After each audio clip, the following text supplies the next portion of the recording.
Inilah suka main tah. Hampa turun. Amboi tak ada disiplin. Turun. Tak mau. Habis. Merah ni. Tu duduk kat sana. Dah turun. Tempat telok ada kat lain. Buat apa nak percaya kat sini? Nak buat apa? Bukan ada apa kat sini. Turun. Amboi.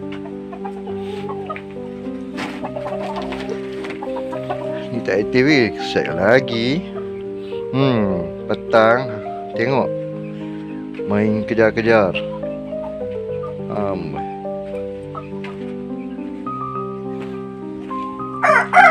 Dia panas lagi. Habis lonyang ibu tu punya bulu. Dia pijak habis. Ni. Nasib baiklah dia keluar dah dua ekor. Kalau tidak, lagi sakan. Nah. Pergi main sana. Tu tempat telok kat sana. Tinggal cuci tu sikit tu ubah tu. Semak sikit. Semalam ambil bulu.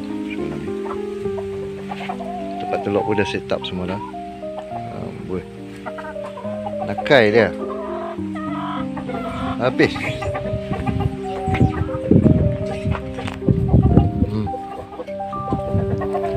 Ni time aktif ni. Dah. Ni tengah duduk rehat. Dia tengah duduk rehat bawah ni.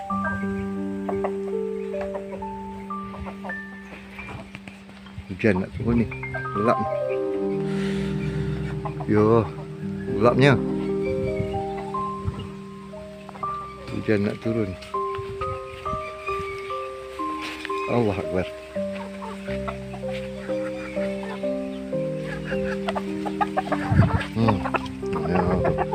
Boleh. Nak makan dah. Nanti tunggu dulu. Nanti makan lain.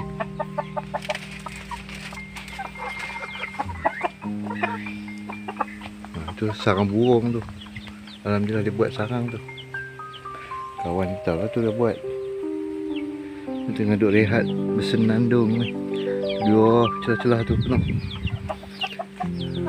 Ni sarang burung.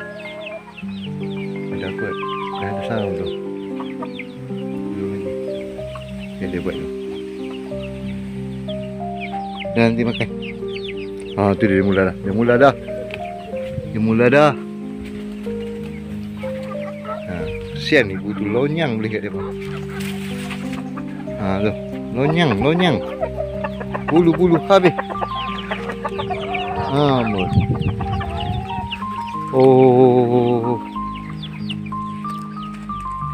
Dia pakai keluar. Tu tempat sarang telok dah siap dah belah sana. Nanti kita buat lagi. Ni nak pacak bulu tu. Sikit lagi. Bulu dah cantik lah.